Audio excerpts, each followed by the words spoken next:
Welcome, everyone, to episode number 80 of Talkin Kentucky. My name is Coleman Scott. His name is Caden Holmes. I'm here on a beautiful night in Frankfort, Kentucky, as it's starting to get a little bit chillier than it was earlier in the week, as we had kind of a tropical Christmas in terms of Kentucky as far as we go up here.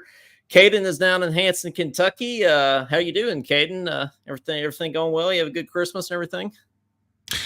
Yeah, also cold down here. We had that rain the other night. I think since then it's gonna stay cold this time around. But yeah, had a good Christmas. We're having round two this upcoming weekend. You know, when you have siblings with families that live in different places, and you got cousins with families, it kind of changes things up. But in this time around, I'm not having to fly back and forth all over the country, so it's nice having a 20-minute drive versus a 2-hour flight. Oh, yeah, trust me, I know. Well, I'm still doing the 2-hour flights and things like that. So, yeah, trust me, I understand where you're coming from there. But, yeah, man, I mean, it was like 60 degrees on Christmas. I mean, I don't know about you, but I don't want it to be 60 degrees on Christmas. I want it to be I almost thought I was in Houston again. I know. I felt like I just left Louisiana. Like, I'm trying to get away from this kind of weather. I want snow. And granted, the day I got home, it did snow. There was snow on the ground. So it did hit Frankfort. Okay. We didn't get any over here. Oh, I know. Y'all missed out. But, yeah, it did hit Frankfort. Still a little bit of snow left on the ground when I came back home. So I experienced it for a little bit, the white Christmas a little bit early, but didn't stick around long enough. But, man, last year on Christmas, I was playing midnight mass at a Catholic church. It was like 2 degrees. So I'm out at getting home at like 2 a.m. on Christmas Eve. Or Christmas morning, I guess I should say. And it's like 2 degrees. So I guess I am glad that it wasn't that cold. You said midnight mass. I thought you were about to say you're playing at Midnight Madness. I'm like, dang, Coleman.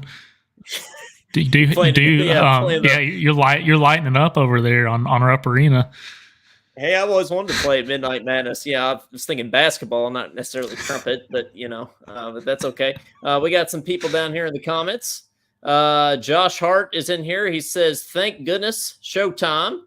Then he also says, it seems like it's been forever since y'all did a show. Yeah, it does kind of feel like that. That, the last actual episode that we did, like normal episode of Talking Kentucky, we had Corey Price on, which that does feel like forever ago, to be fair.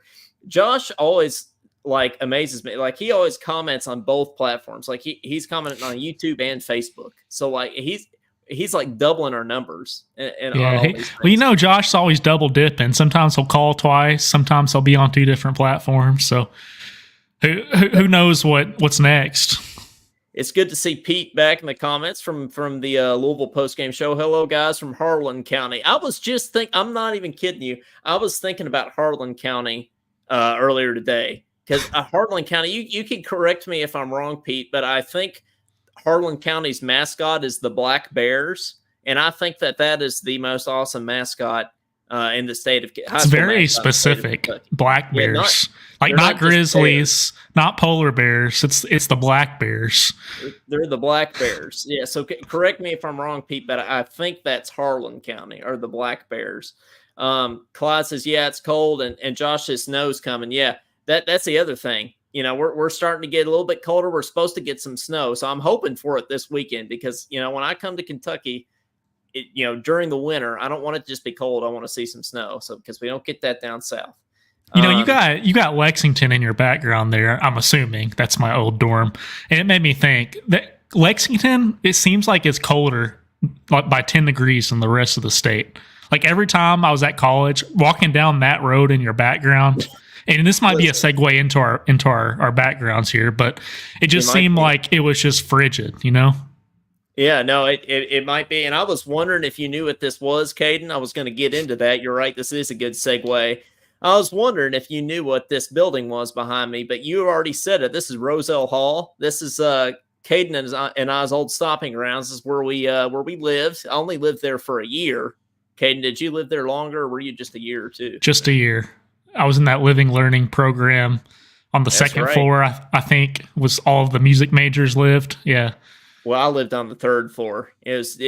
Don't be a turd, live on the 3rd. That's what we said. That's what they said. Yeah, we had a hot floor in between the girls and guys side. We called it the hot floor. Everyone just sat on the hot floor the whole time. The hot floor. All right. Well, the floor was literally hot. That's not what they call my floor. But anyway, well, we do have a football game tomorrow. Tomorrow we got a lot of stuff to get to tonight. Actually, we've got a football game tomorrow. We got a basketball game tomorrow. It's our last show of 2023, so we got some New Year's resolutions to get to. So we got a big show planned. So in order to talk about some football, because to be honest, well, Caden always is kind of removed from the football stuff because he's not a football fan, and rightfully so. Honestly, because I feel like Kentucky football fans, all we do is get hurt. So maybe I should. I'm the basketball advisor for the show. Yeah, that's that's what was in the contract when I signed the dotted line. He's the best. Yeah, that's right. That's what he agreed. I do the recruiting analysis. I'll say they're a mixture between Jordan and I don't know, and Dirk Nowitzki. Like I don't know. Yeah, whatever. Yeah, Jordan and Dirk. Can you imagine? But oh man, that'd be crazy. But anyway, I don't even know much about this game that's happening tomorrow. Because I just haven't. It doesn't even feel like it's tomorrow. Like it doesn't really feel like there's been any build up to this game. But we wanted to bring on somebody that we hope does know a little bit about the game tomorrow, and somebody that's done football post game shows with us all year this year and has been on the show many times. And it's Brad Harvey of College Sportscast. So we thought we'd bring Brad on to do a little bit of talk. With an awesome hat, by the way. With an awesome hat, that's right. And we thought we'd bring him on to talk a little bit of football to get us ready for Kentucky and Clemson tomorrow at noon Eastern time in the Tax Slayer Gator Bowl, a bowl that Kentucky's been to 3 times now in the past decade. And Brad, first of all, how's it going? Hope you had a good Christmas. I'm good. How are you guys? It's good to see you. Being back, talking some football. Heck good yeah. to see you, Brad. Heck yeah. Yeah. I was just watching the Pop-Tarts Bowl before this. I was getting in the football spirit. So yeah, I've been watching a lot of these bowls, and I was just telling you kind of before, it's kind of bowl season's kind of sad to me because I'm a huge college football fan, and so many of these bowls are missing 10, 12, 15, 18 players. And it's just so. On the flip side of that, Kentucky is mostly intact for the Gator Bowl tomorrow, which is a really good thing. We're only missing 2 players for the Gator Bowl tomorrow. One of them, they're both offensive linemen. One of them had been out this year and hurt a lot, and that was Kenneth Horsey. He had surgery, and that's the reason why he's out. And Jeremy Flax is out because of injury as well. So, well, I'm glad you know all that because I didn't know hardly any of that. I did. You do bring up a good point though, because I did know that we didn't have a lot of opt-outs in this bowl game. In this day and age, that's just not true for a lot of teams. Everybody opts out. Even the guys that are transferring, we've got guys that are transferring that's playing. We've got guys we've got guys who have entered the NFL draft and are still playing. Ray Davis. The transfers are playing?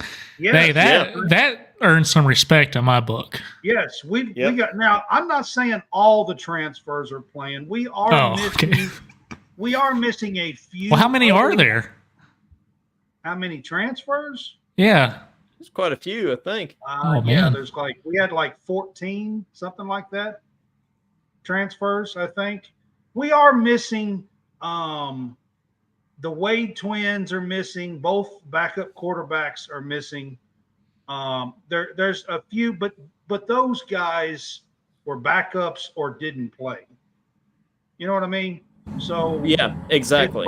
As far as the players that played a lot, now Keaton Wade played some, and he'll be missed tomorrow. But he was a backup. Still, though, do you think that he is probably one of the few that we will actually miss, though, is Keaton? Do you think he's the kind of guy that will miss the most? Yeah, I think Keaton Wade might be one of the players that we miss the most tomorrow. He was probably our next in line linebacker. that played a whole lot of snaps this year. He was number 20. He transferred with his brother to Colorado. I heard that they got quite a bit of NIL money for Keaton, is what I heard. Yeah, going out with Coach Prime there, I saw that. Yeah. It's not a surprise to me. He's been killing it in the transfer portal. I figured he'd go out and try to get those guys because that's quite a package deal to have those two. If you don't have a quarterback, but we're deep at quarterback now. We got the Georgia kid coming in, we got Bo Allen coming home, and we don't really need Destin wasn't going to get any playing time here, and then Keaton was going to follow his brother for sure. But you look on the other side of the fence with Clemson, though. They have a lot of opt-outs, right, Brett? They have a lot of opt-outs. So to start with, most of their opt-outs guys are on the defensive side of the ball. So their best defensive lineman has opted out. Their best linebacker has opted out. Their best cornerback has opted out. And their best safety has opted out. So that's not looking good for Clemson. So they're missing 4 main starters at each level, okay? And then they have 3 or 4 other opt-outs on the defensive side of the ball in transfers as well. So, they're playing true freshmen that barely played this year. Right, and we were talking about this, like you said, Brad, before the show started. These bowl games, don't represent the true teams that we saw in the regular season. This is not, and Clemson wasn't even very good this year to begin with, but this is not going to be even the top 25 Clemson. They struggled early. They did finish with 4 straight wins this year and won, some pretty tough games down the stretch. They finished 8-4. At one time they were 4-4 and they finished 8-4. They have one of the best linebackers in the country, and he's going to the NFL. He's opted out. The defensive lineman is going to the NFL, opted out, the guys that I was talking about. So one of the cornerbacks is going to the NFL, opted out. So, their offense is mostly intact. They have 2 running backs that are really good. It's going to be tough for us. Their offense is mostly the same from what it's been throughout the year. It's their defense that's going to be way different with opt-out and people not playing. So all that said, though, you got to feel like Kentucky's in a pretty good spot, having its basically full team intact going into this game. Yeah, you think we're going to win? I do feel like Kentucky's in a pretty good spot. It actually opened as a 7.5 or 8 point favorite for Clemson. I saw earlier this morning on one side it was down to 4 as a 4 point favorite, betting favorite now. Another site was 4.5. But it has come down quite a bit. I think a whole lot of that has to do with the opt-outs and Kentucky getting guys back. Ray Davis in the beginning said he wasn't going to play. And then he found out we were playing Clemson, and he's like, "Oh, wait a minute, that's a good team. I think maybe I should play." Yeah. So, but it's good. So we've got Leary, who was excited about playing in a bowl game. And the reason why Leary's been excited about it is, quite honestly, guys, Leary has never played in a bowl game before. Right. Every time that he has taken his team to the amount of wins to get there, he's gotten hurt before the end of the season. That's true. Yeah. And I'm honestly surprised he's not in that situation with us. And missed the bowl game every year. Even though NC State made bowls, he didn't get to play. So Tanner Hayden brings up a good point here in the comments. Ray Davis putting on more tape, and Leary has beat Clemson. Yes. So Leary has experience playing against Clemson. Leary in 2021, Leary threw 4 touchdowns against Clemson and beat them. Yep, and so that's great that we have our starting quarterback has experience playing the ACC, and it's the ACC. I mean, how good would it be ending the year to blow out 2 ACC teams, right? You know, that would be great. Let me tell you a little quick stat, okay? Oh, So we're here for it. everybody knows that Clemson has had one heck of a run for the last 8 years. Yep. Okay. Everybody knows that for about an 8-year stretch, they went to 6 college football playoffs. They went to 4 national championship games, won 2 titles. Okay. So Clemson has been at the top of the mountain. All right. But, however, they are 2-4 in their last 6 games against the SEC. It's because it's the SEC. Now, before all that, they beat Bama and blew them out in a championship game a few years ago. That was with Trevor Lawrence and stuff.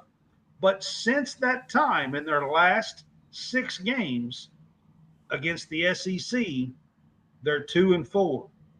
And on the flip side of that, Kentucky versus the ACC, and I don't want to jinx this here, so I'm going to try to knock on some wood or something here, okay? I'm going to try, but we can do that. The last 7 games, Kentucky is 7-0 versus the ACC. And that's because it's the ACC, right? Just saying, we're 7-0 versus the ACC the last 7 games. Tanner also says, the last time we played Clemson, it was in the Music City Bowl when they had C.J. Spiller and they beat us 21-13. He was at that game. But the time before that we played him was also in the Music City Bowl. We beat him. So that's kind of an interesting little series going on here. So this is the 4th time we have matched up with Clemson in a bowl game. We actually played them in the Peach Bowl in 1993, got beat 14-13. And then we beat them in the Music City Bowl in 2006. We lost to them in that bowl game that Tanner was talking about in 2009. And now we're playing them in the Gator Bowl tomorrow. So this will be our 4th time matching up against Clemson. So it will in the last 30 years. And against Dabo Sweeney too. So, national championship coach, and it's a good game because, you can really get up for this kind of game because it's a national championship program that we're playing. We're playing a good team, and I'd much rather play a team like that than like Virginia Tech or something. I mean, we could have been matched up, against Virginia Tech or Duke or somebody like that out of the ACC in some of these games. So Clemson was a big get for us to get into this bowl. To be quite honest with you, the Gator Bowl is a top-notch bowl. It's way better than the Music City and stuff. I mean, it's a top-notch bowl game. And this is our 3rd time under Stoops playing in the Gator Bowl. Playing in the Gator Bowl. And we've also got 2 Citrus Bowl championships under Stoops as well. So let's put this into perspective just for a second on Kentucky football's history. Just so you guys know, this is Stoops' 11th year. He's got 3 Gator Bowl appearances, 2 Citrus Bowl appearances, and if he wins this game tomorrow, he will have 2 Gator Bowl trophies and 2 Citrus Bowl trophies. That's pretty good at Kentucky. Yeah. That's pretty good at Kentucky. Guys, that is impressive. It is impressive. And we're glad we're keeping him. He's not going to A&M. Exactly. That's impressive at Kentucky. And I don't know how this game exactly is going to play out. I do feel like we have a good chance to win this game. With our offense intact, Ray Davis, with their defense missing some guys, playing some true freshmen on the corners, I think we need to take advantage with our receivers because they're playing some true freshmen, and I think we'll have an advantage on the corners. I think we need to pass the ball some. Let Leary, who has some experience playing against Clemson, beating Clemson, let him control the game a little bit, and then hit them with 15 to 18 Ray Davis runs and let him score a touchdown or two. And I think we can win this game, say 28-20, something like that. Yeah, I think relatively low score, 30s to 20s. I think it's kind of going to be I'm what going to this say game. high 20s to low 20s. I'm going to say that it's like 28-20, maybe 27-21 final score, something like that. Something like that. Yeah, but I do believe that Kentucky has a good shot. I mean, we got guys like Tavion Robinson, for instance. I mean, he's going off to the NFL, but he's playing tomorrow. And that speaks to the culture that Stoops has built at Kentucky, which is huge. But before we go, Brad, thanks so much for coming on, talk some football with us to kick off the show here. But we know that the playoff is going to be great. We know that all the BCS bowls are going to be great.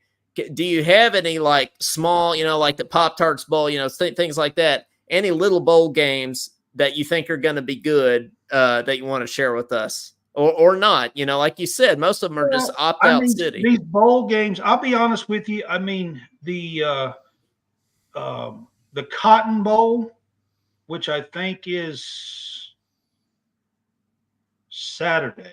I don't think it's tomorrow. I think it's Saturday. I think you're right. Yeah. The Cotton Bowl is Missouri and Ohio State. Yep. Hey, that's going to be a good one. Yeah. I think that should be a pretty good game, be interesting. Now, Ohio State has lost quite a few players to transfer, and I seriously doubt that Marvin Harrison Jr. plays, but he hasn't announced it yet. So I don't know if he's going to or not, but I think that game's pretty interesting. I'm pretty interested in that one, and I'm also interested in the Peach Bowl, and that's Ole Miss versus Penn State. Outside of the college football playoff game. Outside of the playoff, I'm kind of interested in the Georgia and the Florida State bowl there. Which one is that? Is that the Orange Bowl? It's the Orange Bowl, and I would be, Coleman, except between the two teams, there's over 40 opt-outs in that game. I know, but that's kind of why I like it. Is because they're both just like pissed off that they're not in the playoff, and I think it's just going to be a fist fight, and I think it's going to be really interesting to watch that game. There's over 40 opt-outs in that game, and I mean that's crazy. For that reason, what's the point of playing if you have 40 opt-outs? I mean, like they obviously don't want to be there. They don't want to play in the game. They don't. So what's the point? There's not, if you ask me. Like it's, I know that's what's gonna be awesome. If it was Florida and Georgia, Florida State and Georgia, as a whole team going in there, I definitely would be interested in watching this game. But I'm just not. I'm like, it just ruins it for me. Like I don't even care. Yeah, I know. I they don't either. And that's why it's like it's so interesting because like who knows anything could happen. It could be the final score could be like 5-3 or 5-2 or something. I'll leave you guys with this talking about opt-outs and all this stuff. So Oklahoma is playing a game right now, actually, or it should be coming on either now or in the next hour. It should be coming on. Oklahoma and Arizona is playing a game tonight. Okay. Oklahoma lost their entire offensive line to the transfer portal. Okay? Yeah. They are playing a bowl game tonight with no starters. With tight ends starting as offensive linemen. Well, that's going to be ugly. Not one, not two, but 3 guys who are tight ends are starting. Yeah, they don't have a chance. They're going to get killed. So. Who are they playing? They're playing Arizona, the second place team in the Pac-12. Okay. Well, I mean, it's Pac-12. I think if I were them, I'd opt out. If I was those players having to play offensive line, that's when I'd opt out. This ain't my position. This isn't what I signed up for. Exactly. Can you imagine? And I'm not 700 pounds to play this position. Yeah, exactly. I mean, it's unbelievable what's going on. Syracuse last week. Coleman. They're all athletic. I don't know what you're talking about. Syracuse last week played a bowl game that they got blanked on, by the way. Didn't score a point, I don't think. They played a game with a tight end playing quarterback. Well, we had a wide receiver playing quarterback for half a season. I mean, but it's better than offensive lineman. Yeah, I mean, I'd rather play quarterback than offensive lineman. That's for sure. Yeah, at least you don't have to get like destroyed every single play, like literally. Yeah. But well, hey guys, Brad's doing a show, College Sportscast. I've got a bowl preview in about 25 minutes. I've got a guest on with me. He is a Clemson guy, and we're going to do the Kentucky Clemson back and forth a little bit, and he's going to have some tidbits for me. So join College Sportscast here in a little bit, and we'll do a bowl preview for the Gator Bowl for that as well. So, but I appreciate being on with you guys, and it's always fun. And I'd love to do a post game tomorrow, but I think you're going to be in Lexington. So I'm going. Yeah, I'm going to the basketball game tomorrow night. Illinois State Redbirds. Got to beat them down, so I got to be there to cheer them on. So I'm already going to be in Lex, but that's why we had Brad on tonight. Talk a little football in lieu of a post game tomorrow. So, but thanks, Brad. We really appreciate it as always. Yeah, see you, Brad. All right, Caden Coleman. It's good to see you guys. Good to see you. So there you go. There you have it. That's your Talkin Kentucky Gator Bowl preview with Brad Harvey. Caden, we really did a lot. You and I really did a lot of analysis there. So we're glad we were here. You know, we really helped Brad through that. I was happy to do my analysis on why tight ends should not be playing offensive linemen. So there's your tidbit for me, but. You know, I was glad to have him on. He knows a lot more than I do about that sport. I know the basic rules. I know. Too. Yeah. So you try to get the ball in the end zone. Thank you to Brad. Yeah. Yeah. Absolutely. Would say ball and hoop, but there's no hoop. Yeah. Hey, Cody's he really wants to start talking some basketball here. He says, "Hey, it's all right if Shaden Sharp can opt out. Anyone can with anything and everything." Yeah, that's right. That's right. He can. I love Cody. Just had all these basketball comments while we were talking about football. Yeah, Cody. I was like answering all your questions in my mind. Trust me. Yeah. I'll text you later and give you my honest opinions. Oh, I know. I was laughing. I was laughing there. But hey, guys. Before we get into some other Kentucky stuff and some other topics we have for tonight, this is our last show of 2023. It's okay because next week we'll be back, but it will be New Year. So, you know, it's the whole see you next year joke kind of thing. But, you know, it's been a good year. You know, we've been continuing to grow as a podcast and everything. And we are not just a Kentucky podcast. You know, we got people listening to us all over the world and all over the United States. So, you know, and I know I've done this on here before recently, but I wanted to do it to kind of close out the year. I just wanted to read to everybody. These are only our podcast stats. Okay. So it might be different on Facebook, YouTube, Instagram, you know, Twitter or X, you know, whatever. This is only on podcast platforms. So we are being streamed, of course, in the United States, Ireland, the United Kingdom, Canada, Japan, India, Netherlands, the Bahamas, Brazil, Taiwan, Finland, Greece, New Zealand, Pakistan, Thailand, and Bangladesh. So I don't know how many UK fans are in some of those other countries, but you know that's what it is. As far as states, we're being streamed in Kentucky, Louisiana, Texas, Georgia, Ohio, Tennessee, Indiana, Michigan, California, Virginia, North Carolina, Florida, New York, Illinois, Wisconsin, Alabama, Arizona, Oklahoma, Minnesota, South Carolina, Colorado, Arkansas, Pennsylvania, Mississippi, Missouri, Washington, Massachusetts, Oregon, New Jersey, Iowa, Kansas, Washington, D.C., Utah, Maryland, Delaware, and Idaho. So there's all your the states that were being streamed in there. And then, I always like to give a little shout out to our Kentucky towns that were being streamed in here because, we are talking Kentucky. But Frankfort, Madisonville, got to have those two up there because that's Kate and I's, hometowns there. Lexington, Louisville, Paducah, Scottsville, Georgetown, Russellville, Richmond, Middlesboro, Bowling Green, Henderson, Shepherdsville, Covington, Greenville, Glasgow, Moorhead, Fort Thomas, Versailles, Hopkinsville, Fort Mitchell, Philpott, Nicholasville, Monticello, Owensboro, Corbin, Florence, Manchester, Cadiz, Ashland, London, Elizabethtown, Litchfield, Greensburg, Hodgenville, West Liberty, Bardstown, Pikeville, Shelbyville, Somerset, Central City, Crestwood, Adairville, Murray, Loretto, Newport, Albany, Lawrenceburg, Russell Springs, Columbia, Morgantown, Bee Spring, Jamestown, Petersburg, Edmonton, Flemingsburg, Annville, Benton, Berea, Harlan, Horse Cave, Maysville, Taylorsville, Campbellsville, Prospect, Carrollton, LaGrange, Whitley City, Winchester, Paintsville, Stanford, Jackson, Springfield, Cattlesburg, Alvaton, Clarkston, and Lebanon.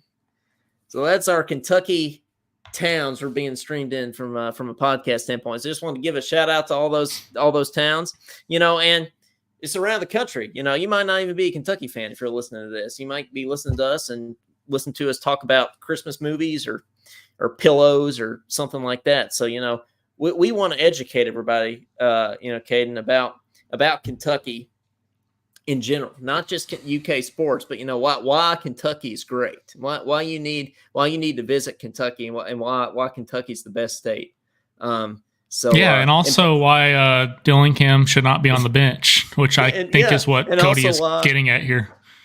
And also why Rob Dillingham is on the bench. That's right. Tanner doesn't like Kentucky basketball. No, so here's the thing about Tanner. I'm friends on Facebook with Tanner now. So he's a Kentucky football. Now, there's not too many of these. He's a Kentucky football fan, but he's a Syracuse basketball fan. There can't be many of those people out there, right? People like Kentucky football without liking Kentucky basketball. I've never heard of that. Usually you start with the basketball, and then I feel like people, when they get older, they start watching the football. I'm still haven't completely gotten to that point of getting into the football, but yeah, Tanner, guess you're one of a kind. Yeah, he is. Congratulations, sure. I guess. I didn't know that existed. Well, before we brought Brad on, you're talking about how cold it is walking to this building. Yeah, I have never been colder in my life than walking from the UK Fine Arts Building to Roselle Hall. I don't know what it is, but the wind is like, it's like daggers. Crazy on Euclid. Especially at like midnight when you're coming back from practicing. Yep. It's real. Well, it's real bad. I was going to the Fine Arts Building at midnight, to practice. And I was coming back after you get your homework done. Hey, did you ever practice in those practice rooms at that dorm? I sure did. Yeah, they're better than Fine Arts. They are better than Fine Arts, but I think there were like a couple, like maybe 2 practice rooms in there. I remember having to get a key to check it out. People were always already in there, so I just didn't even really try. I just played in the basement sometimes down there. Or, I just went in the common area and played. I didn't care. That was fun. That's a good idea. Yeah. Well, if you're ever back in college and living in Roselle, then you could do it. What's your background back there? Is that in Kentucky? Yeah. I was thinking about some of the places I've already done in Western Kentucky, and I've done Paducah before. And one place I didn't even think about is the Carson Center there in Paducah. It's pretty close to that Riverwalk area, but look at that hall. It's gorgeous, isn't it? I haven't actually been in there, but I've seen pictures like this, and I want to go to a concert there sometime. So in Paducah, Kentucky, a place that looks like that's pretty incredible. Well, I have to say, that does not look like Paducah, Kentucky. That looks like something out of Europe or something. Looks like Prague or something like that. I don't know. But that's great. See, this is why Kentucky's the best. You don't even need to leave Kentucky to experience all there is to experience in the world. Caden, I don't know if you watched the inauguration at all, but there were the governor's inauguration. But there were a couple cool things that happened. They had a lot of like guest speakers and guest artists come in, and I don't know if are you familiar with Silas House, the poet from Eastern Kentucky? No. He's awesome. I knew his name, but I wasn't super familiar with his work. But if you haven't seen this yet, I wanted to play it on here just so everybody can check it out. It's about a little over 3 minutes long here, but I thought it'd be worth playing on the show because I think everybody needs to hear it. He wrote a poem called "Those Who Carry Us," and I love it. One, because it's a beautiful poem with a beautiful message, and it kind of embodies the spirit of Kentucky, I think. But then also, I love this dude's accent. I mean, this dude's voice is awesome. So I want everybody to hear that too. So this is Silas House's "Those Who Carry Us" poems. Everybody just sit back a minute and take this in. I know we don't read poetry often here on Talkin' Kentucky. Sometimes we have the Scott Sully monologues and things like that. I did read a poem about Shaden Sharp one time too, but this is an actual poem. So I wanted to play this on the show here. So yeah, check this out.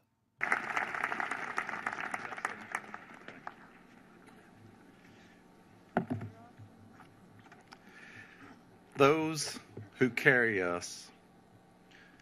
When I was little, a storm gathered in the night with shivers of lightning and quaking thunder. The rain fell cold and sideways for 3 days. All the creeks conspired to the raging river. As the floods seeped beneath our door, my mother sat me on her hip. She carried me, muddy foam striking her knees, then her waist, before she reached high ground where neighbors waited to help us. Once, my aunt ran down the road with me, latched to her chest, a tornado behind her. In the church basement, we could hear the havoc. She whispered, "If you are still and quiet, this will pass." Afterwards, a mighty moon shined so bright I could see our shadows as the world dripped and rotted. Already, people were rebuilding. Even hammers and saws make a kind of music. Often these days, I study on those who carry us, the everyday people who keep the engine of the world running. When the darkest skies move in, I remind myself that most people are good. I think of school teachers who say, "You matter," bus drivers who are glad to see us each morning, lunch ladies laughing as they ladle out our food, all those who stand up for what is right. There are so many ways to change the world. The mechanic and miner, mail carrier, cashiers and clerks, singers, farmers and truck drivers. I can see them. I imagine their sore shoulders and tired legs. I thank them for carrying me, even when I didn't know. We carry each other from Pine Mountain to the Pennyrile, past tulip poplars and goldenrods, from city streets to holler roads, from the wide Ohio to the quickening creeks of the gorge. We go forward together. We lift our neighbors from Hickman to Hindman, Mayfield to Louisville, Cadiz, Cumberland Falls, Falls of Rough, from the Bluegrass to Bowling Green, Eminence to Independence. Lawrence, Laurel, LaRue, I will carry you. Kentucky, we walk a ways together, whether in cold rain or moonlight. Sometimes the only music is hammers and saws, but we keep going, aiming for the high ground, where they will be standing with their arms out, saying, "Come here and rest. Let me help you."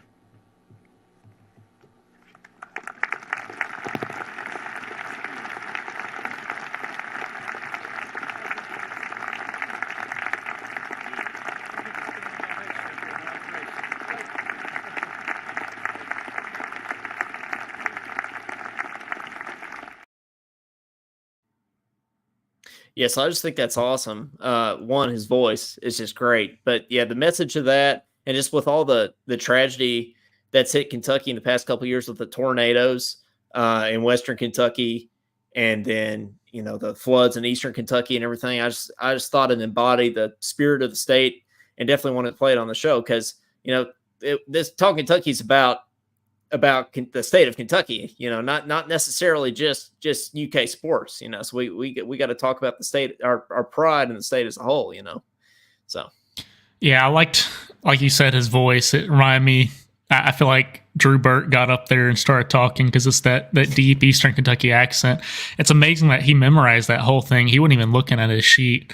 And I thought it was cool how he started just labeling places from east and west. He mentioned the Pennyrile, which is in Western Kentucky, and then Mayfield and Bowling Green and the Gorge and the Ohio River. So I thought it was cool. Like a lot of those people, I could just be making assumptions here, but I feel like a lot of those people in that area, like Louisville, Lexington, Frankfort, don't know of the far west or far east parts of the states. I don't even know a lot of the eastern part of the state just because I'm not around there. But it's cool how he labeled every single area.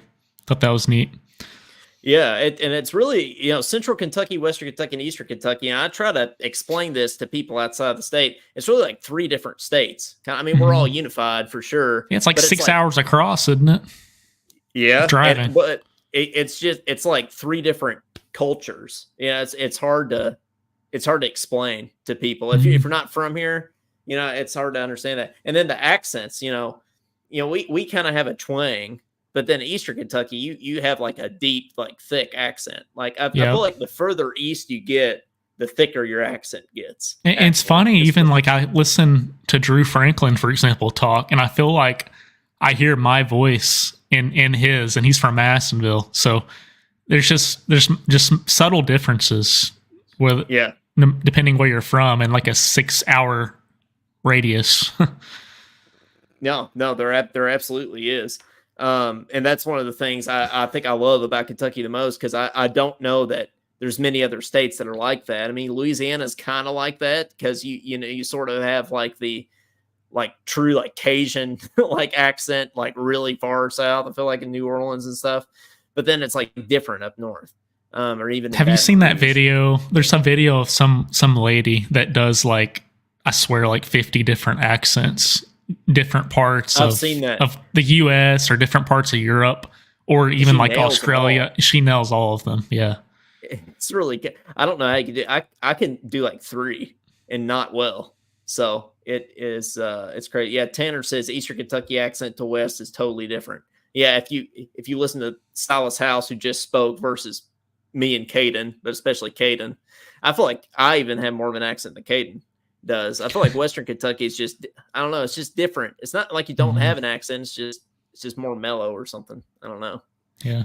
Hey, you do a Tennessee fan accent pretty well. Yeah, that's right. That's right. Rick Barnes.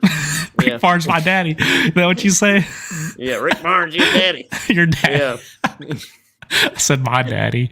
Like, gosh. This same thing applies, I guess. Yeah, same thing applies. Yeah. Yeah, these days. Yeah, speaking of, somebody said earlier, only thing that Stoops needs to do is beat Tennessee. Yeah, that he does. That's for sure. Wonder if I could find that. Somebody said that up here. Yeah, Jeremy said Coach Stoops just needs to find a way to beat the Vols more. That's as good as a bowl win to me. Yeah, I completely agree, Jeremy. Yep, that's right. That's right. But as we've mentioned, New Year's Eve's coming up. That means New Year's resolutions. Caden, do you have any New Year's resolutions offhand, or are you still thinking about yours? It's not really a tradition that I participate in, I'd say.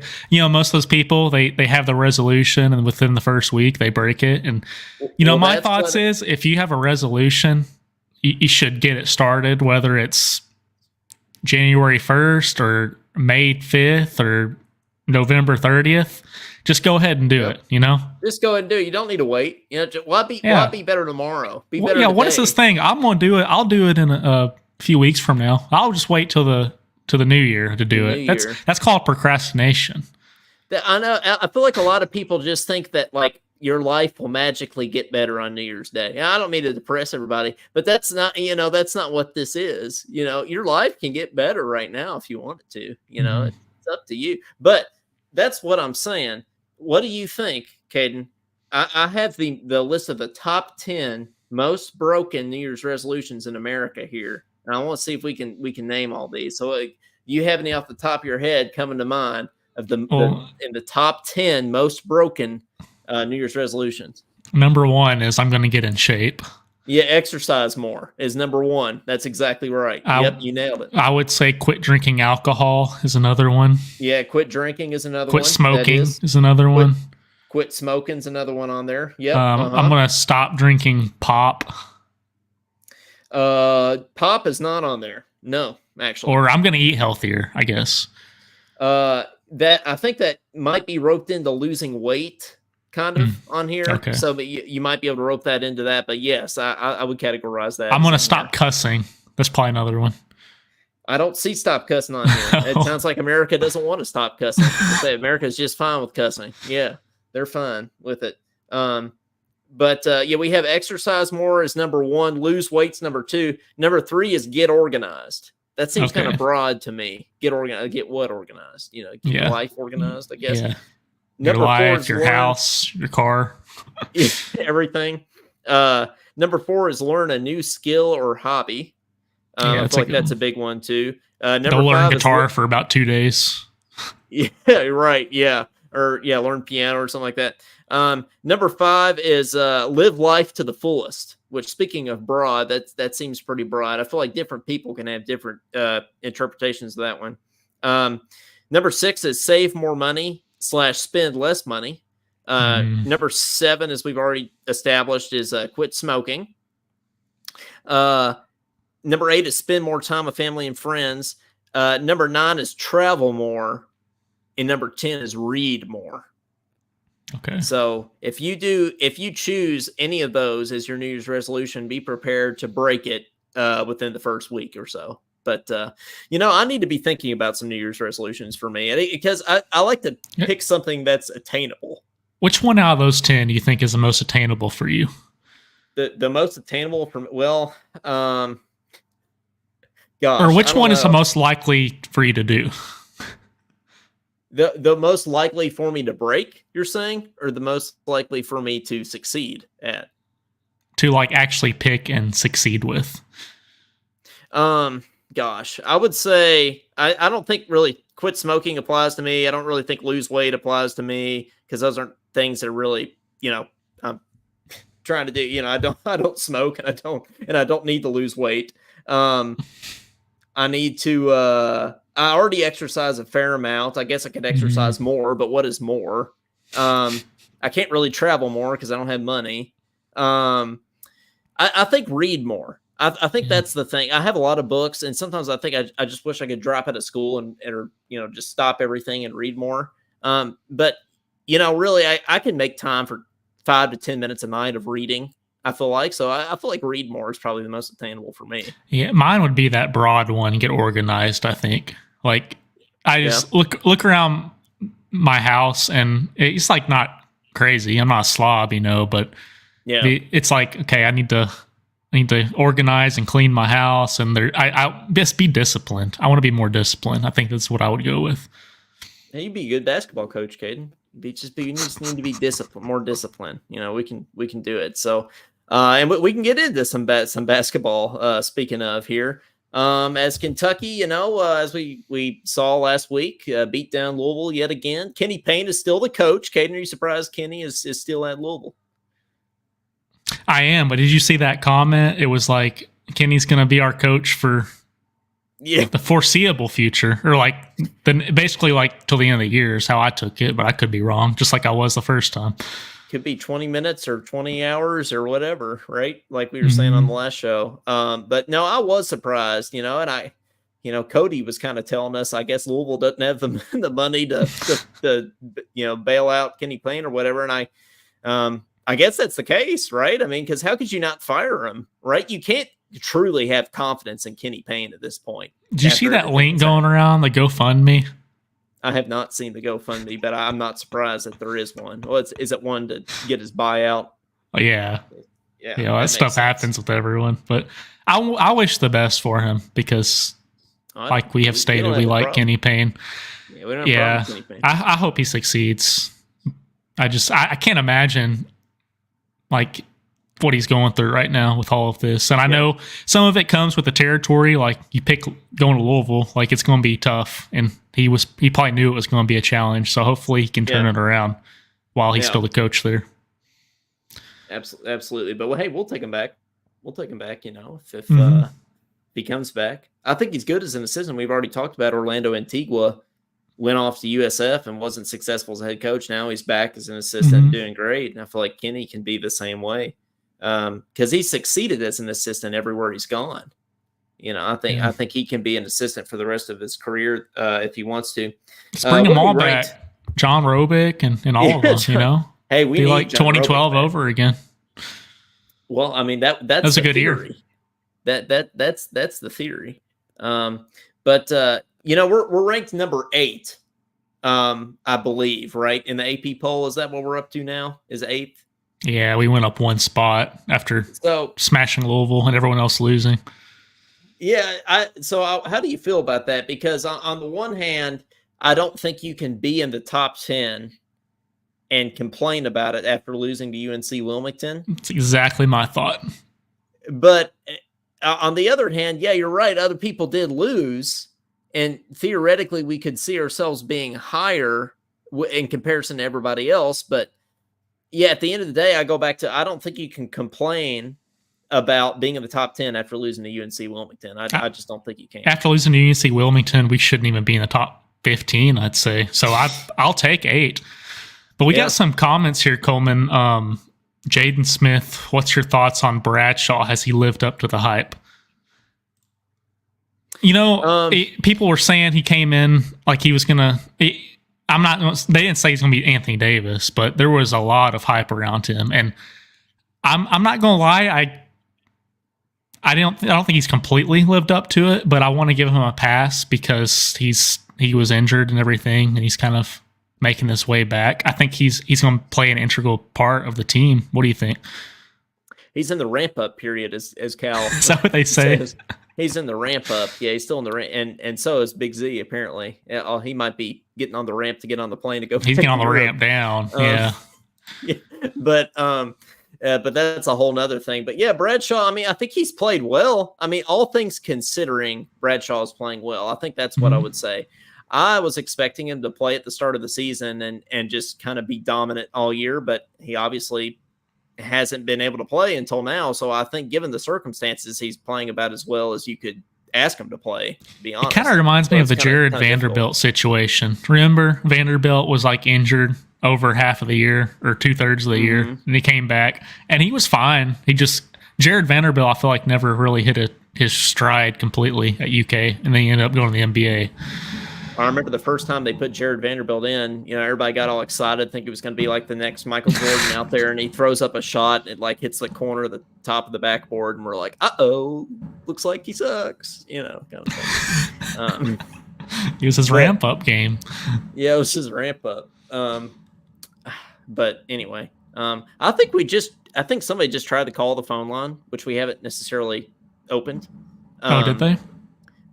Yeah. So I got a call coming through on my iPad over here, but we'll open the phones in a minute. We're just so popular, Caden. Everybody settle down. But speaking of Kentucky basketball, Josh says it was him. Josh is hinting at us. Open the phone line. Okay. Yeah, he's excited. He's just excited to call. He's just in his ramp up period for the calls. That's all that's going on there. He's in the ramp up for his phone. So tomorrow I'm going to the Illinois State game, former home of Antonio Reeves. So I'm excited to go back to Rupp. Caden, you've been there since I've been there, right? You went to that Tennessee game, I think. I did. That game was wild. But hopefully Reeves scores 50 on his alma mater. And I was going to make a joke, Coleman, that I want to beat the Cardinals for the 3rd time, but they're actually not the Cardinals. They just kind of look like the Cardinals. Yeah, they're the Redbirds. Which is that an actual bird, Are there birds that are just red birds in society? Does that man? Are Everybody you just taking wants the to call? Are you taking the Yeah. calls, Coleman? Who's taking the calls tonight? I was thinking you could take the calls. Oh, okay. don't I can even- take the calls. Well, everybody's just excited to call in. I guess we're over here trying to talk about red birds, and people want to call in. Who was that team that we lost? We didn't lose to, but we so phone almost lines are lost now to? open. Is that right? I guess so. Yeah, if Officially? everybody's just excited, I guess. Yeah, I guess everything. 502-234-1504. We can go ahead and open them up. Since we'll give the people what they want. But what was that team that we almost lost to? Which one? The bad one. That were the birds too. Oh, we can ask our caller. Okay, let's do that. Hey, it's me. Hey, it's me, Clyde. What's the team we almost lost to that were birds? Yeah, at the start of the year. That we almost lost to? Yeah, we had to go to overtime to beat them. Joe's. Yeah, St. Joe's. They were birds? To be honest, that might actually end up being a good win. I thought they were Catholics or something. The year, I think that's going to they might be Catholic. Win, to be honest with you, because heck, they beat Villanova, and they've been playing good since we beat them. So I think it might end up being maybe a quad 2 at the end of the year. Well, it could be, but that mascot. I just want to say this. This is the whole reason I brought that up. The mascot flapped its wings the entire game. The mascot is not allowed. I did research on this. Their mascot gets a full scholarship to go to school, like a full ride, room and board and everything, because it has to flap its wings for the entire game, and it can't stop until the game is over. It gets a break at halftime. That dude's shoulders are ripped. He's like Jack. Go look up. There's videos of it on like Instagram. I mean, he's just over there flapping his wings the whole game. It was awesome. That's why we almost lost, probably. That's pretty terrible. I couldn't even imagine, to be honest. That's actually that's pretty bad. That sounds like a form of torture to me. I'm excited, guys, for tomorrow, man. I'm really excited. I think I like our chances against Clemson. I mean, I hope every team in the ACC, besides Louisville, because they can stay in that garbage conference, but I hope that all the other teams go to a better conference to make them more competitive, because Clemson has been in national title games and football playoffs. I don't think them being in the ACC is good for their resume anymore. I really don't, because they've won national titles. They've been in like 6 or 7 college world playoffs. And I just think that Clemson and Florida State and all these other teams that still want to get in would be better off going to somewhere else. Now, Kentucky, we're fine. We stay where we're at. SEC is the best conference. You want to be in the best conference. And I hope we stay in the SEC and eventually take over the SEC. But luckily about that is because next year they're doing the 12-team playoff. You know what? If we go 10-2, guess what? We can still make it. Or 9-3. Yeah. There also may be a slight chance of 9-3 we make it. It's very well possible.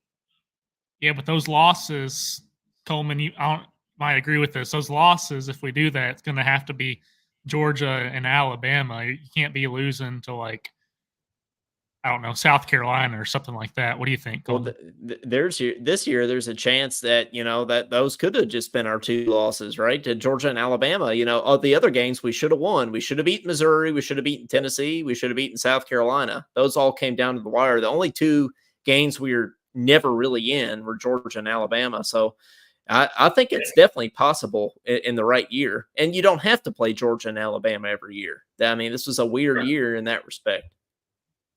I agree, because, I think a lot of our fans was jealous because the year that Missouri's had, and I've heard Matt Jones and them talk about this, that's the year that Missouri had is the year that we should have had this year. And I totally agree with the way they played, the way they went down in Athens. I know they lost, but they played Georgia competitive, and that's what we should have done when we went to Athens. We should have played. We would have not won, but we could have been competitive like that because we do have the athletes and to compete like that. But I don't know. It's just they fumbled the bag too early in that game, and they wasn't ready. They wasn't prepared. They wasn't ready. Yeah.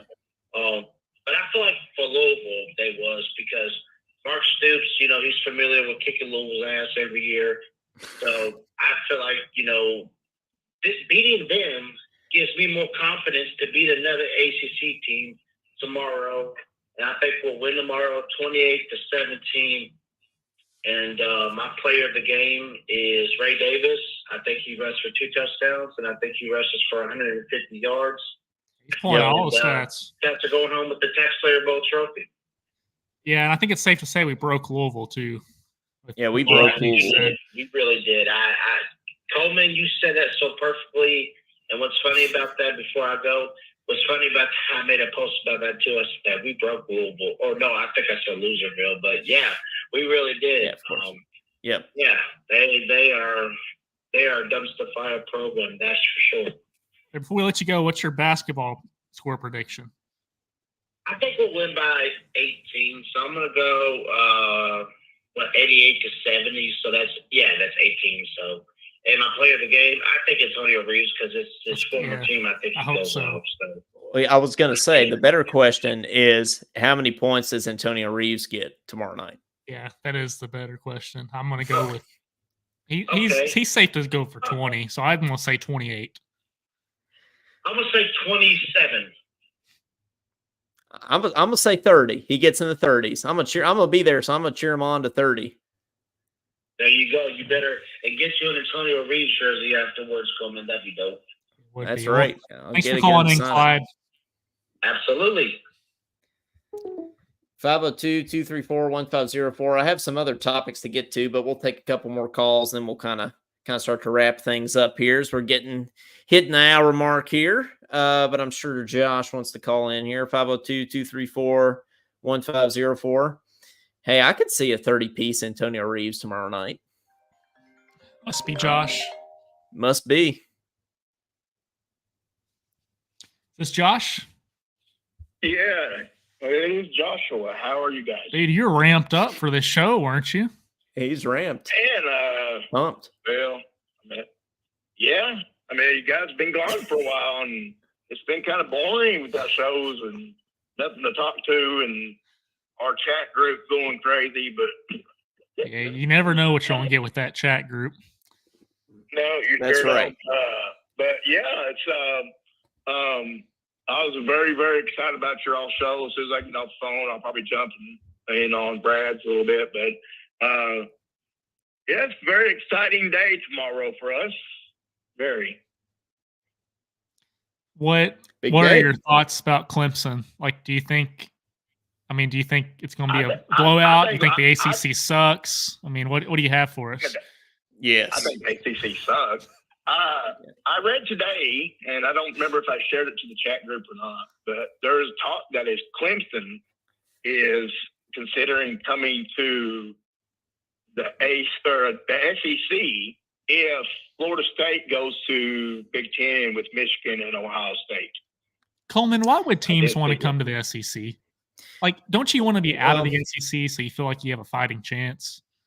Well, I mean, I think everybody's wanting to join the SEC just because the prestige of the conference, and that I feel like the SEC kind of gets the benefit of the doubt. It seems like everybody kind of feels like. I guess, but I'll tell you, since it's going to be 12 teams now, I guess that makes sense. Everyone's jumping the bandwagon.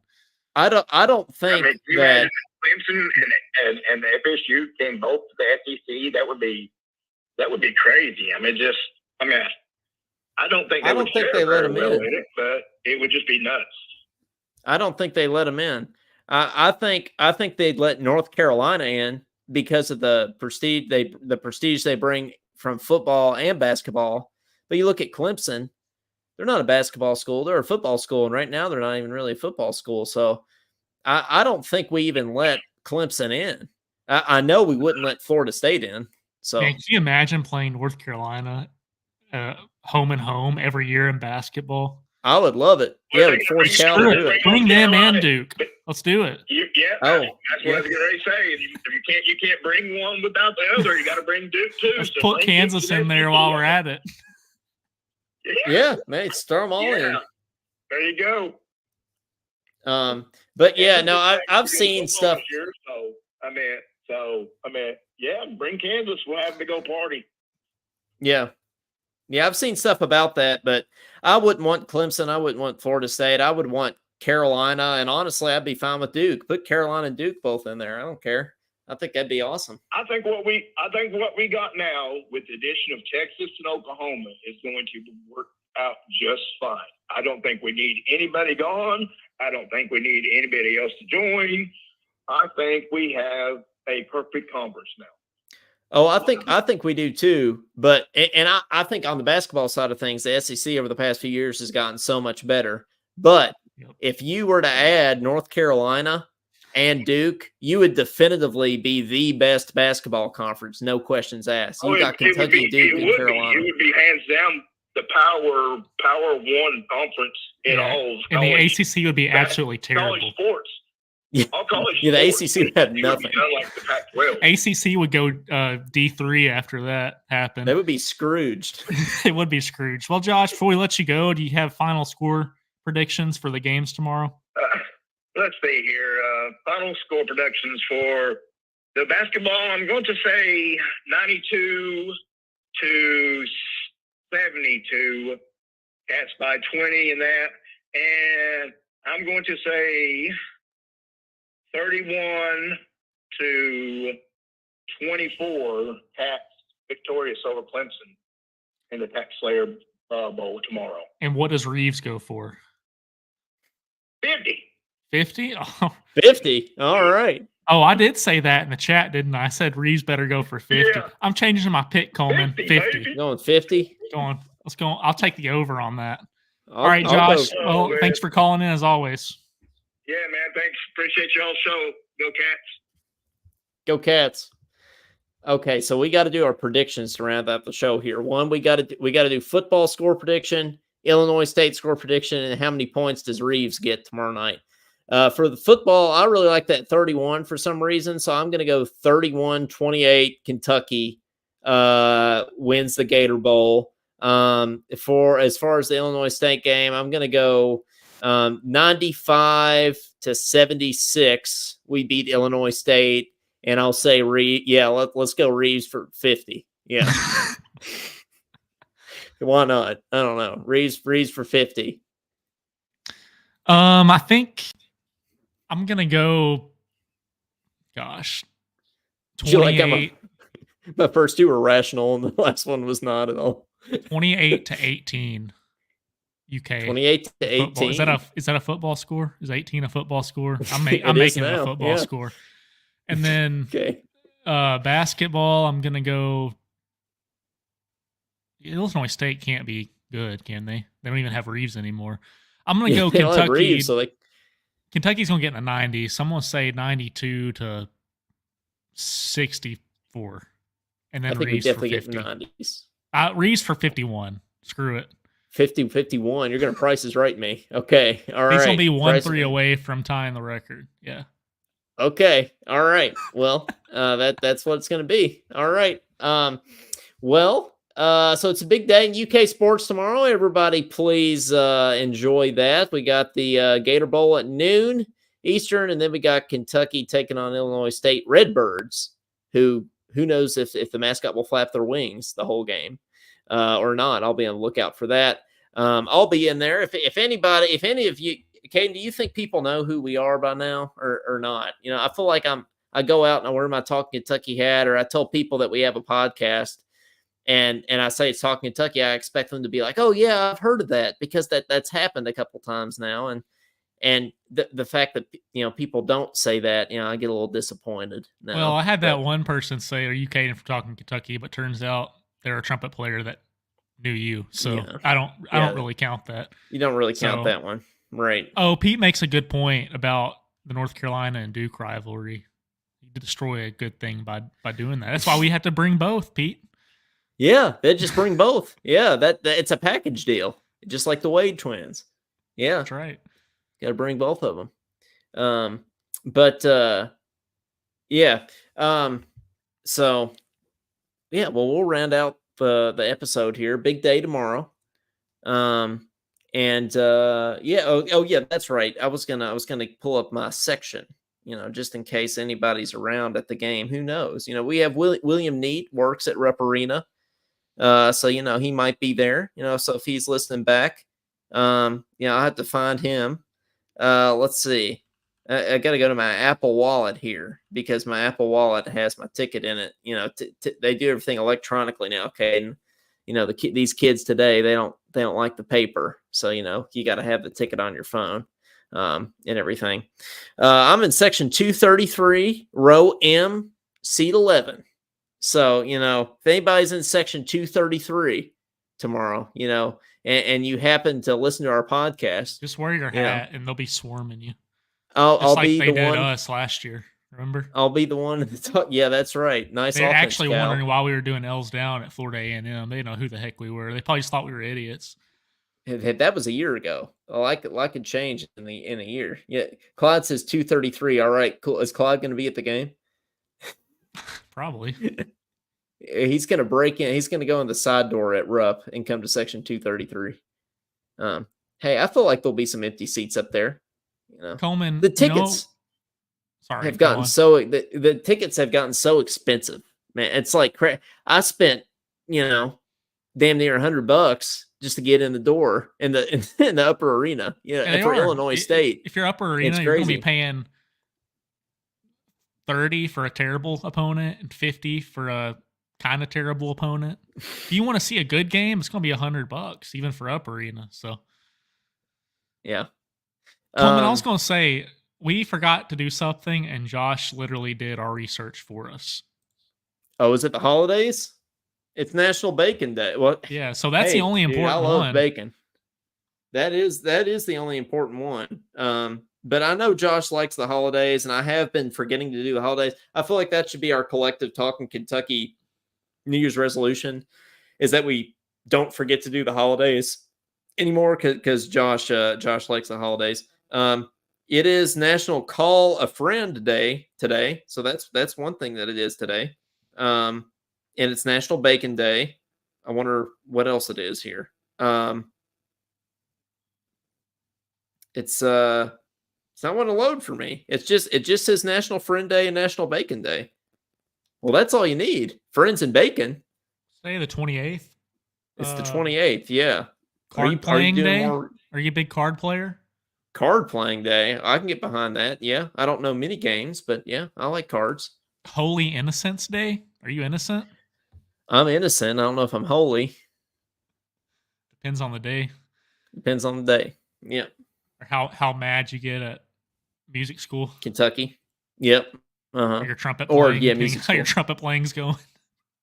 All the above. National Tim Day. So if you know any Tims, we got any Tims on our show? I don't know.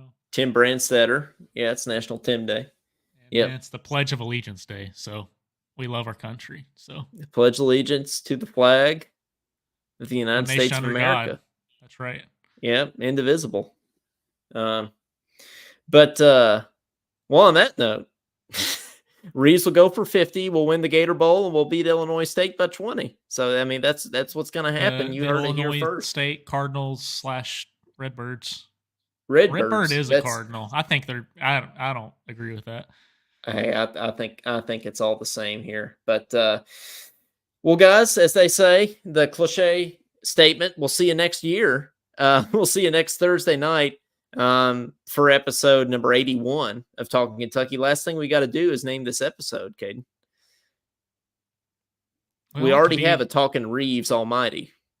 So we can't really do Reeves again. Yeah, that was the one Morgan was on. We could do Talkin' Bacon because Josh so kindly researched that for us. Yeah, bacon is not a bad thing. I think bacon, and we don't have a Talkin' Bacon yet. No. And what better way to close a year than with bacon? So I think Talkin' Bacon is perfect in my opinion. So episode number 80, Talkin' Bacon. I wanted to close out the show with this, another performance from the governor's inauguration. One of my favorite country music artists of all time now, I'm in the top 1% of his listeners on Spotify, is Tyler Childers. And he played Governor Beshear's inauguration here. And just wanted to close out the episode tonight by him singing, or with him singing Universal Sound, which is one of Governor Beshear's favorite songs. So I just wanted to play that and just let everybody listen to that to kind of close out the episode and close out the year here. So thank you all very, very much for listening this year. Thank you for following us. Thank you for being fans. Thanks for talking Kentucky with us. Yeah, Happy New Year to you all. Thank you folks very much. And we'll see you next time. Go Cats. Here's Tyler Childers.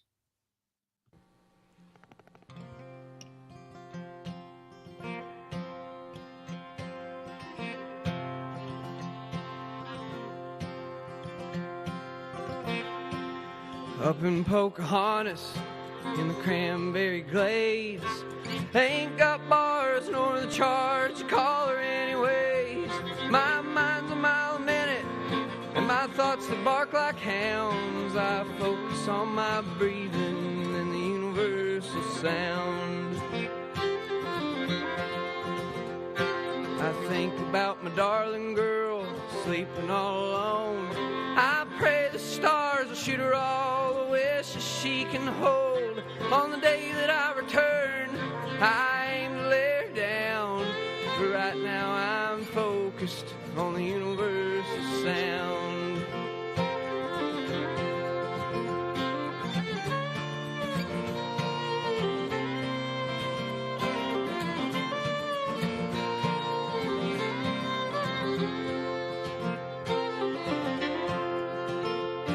I think about tobacco juice, the mason jars of shine. I think about the vices I've let take me over time. I recall when I was a baby, I didn't need nothing around but a little bitty rattler and the universal sound. I closed my eyes, it was all so clear. It was all right then, it was all right here. I focus on my breathing and the universal sound. I let it take me over from the toenails to the crown of the body that I'm in, till they put me in the ground. And I return to the chorus of the universal sound.